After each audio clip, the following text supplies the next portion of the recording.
नमस्कार मित्रांनो, मी अक्षय मराठी दृष्टी या चॅनलवर तुमचं मनपूर्वक स्वागत आहे। तुम्ही जर आपल्या चॅनलवर पर्यंत आला असाल तर आपल्या चॅनलला नक्की सबस्क्राईब करा।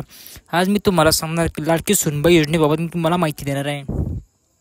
लाडकी सूनबाई योजना, लाडकी बहीण योजनेनंतर सरकार आता लाडकी सूनबाई योजना आणणार आहे। जाणून घ्या सविस्तर माहिती। त्या अगोदर आपल्या चॅनलला नक्की सबस्क्राईब करा।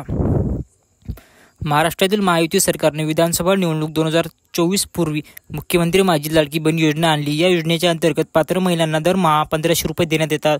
या योजनेला संपूर्ण महाराष्ट्रातून भरघोस प्रतिसाद मिळाला।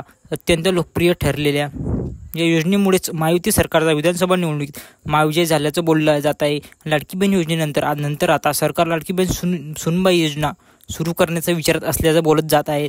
मुख्यमंत्री माझी लाडकी बहीण योजना ही महायुती सरकारची अत्यंत लोकप्रिय आणि महत्त्वाकांक्षी योजना आहे। या योजनेच्या यशानंतर आता सरकारकडून लाडकी सूनबाई योजना सुरू करणार असल्याचं वृत्त समोर आलं आहे। राज्याचे उपमुख्यमंत्री एकनाथ शिंदे हे या योजनेची घोषणा करणार असल्याचं बोललं जात आहे।